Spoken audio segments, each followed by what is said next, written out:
Let's see. The first part of that question was iPad. Let me just. I had more than one occasion to talk to the space station, to the shuttle, waking them up in the morning. And the last conversation I had was with Chris Hadfield, the Canadian astronaut, in which I had a 10-minute conversation interview, in effect, as he crossed the part of the sky that I was in, that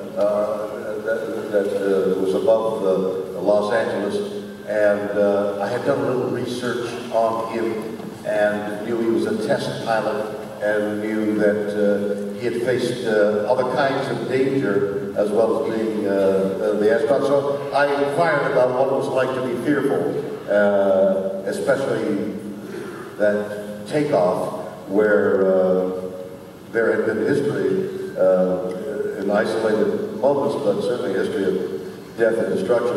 What it would be like sitting backwards on that.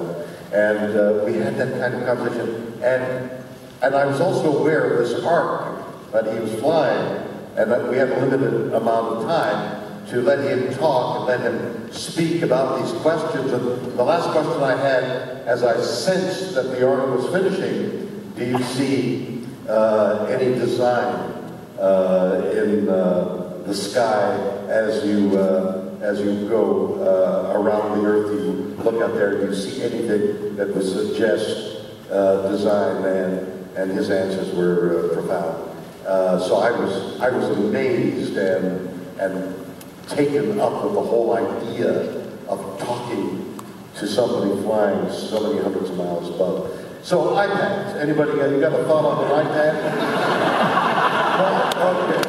Actually, I do. Yes, I do. Yes, I do, because I think that Paramount, if they thought about it, could sue Apple. Because I don't know if they thought of it first, but we had iPads.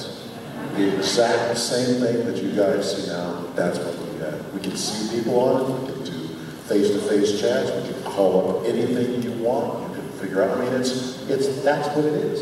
And that's 20 years, or 10, 20 years before an iPad. It was 1989. So it's like, that to me is the same thing as the phones and all that type of stuff. And I tell this story to my friends about how I'm always amazed. I've always loved technology from the very beginning when I was a kid. I love technology. And there was one night I was in San Francisco. It was 3 o'clock in the morning.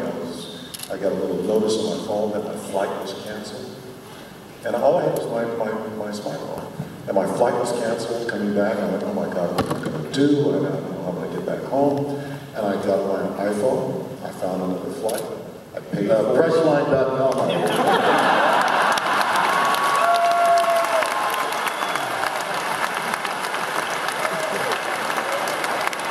That was the first thing I said. I said, I've got to find a flight.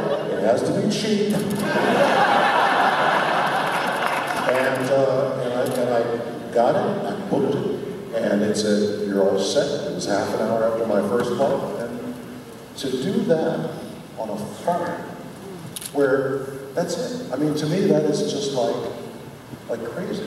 But the iPad, I thought was amazing. I didn't. Well, it brings a question to the minds of the writers and whoever else was designing the show. What they were thinking, who they were talking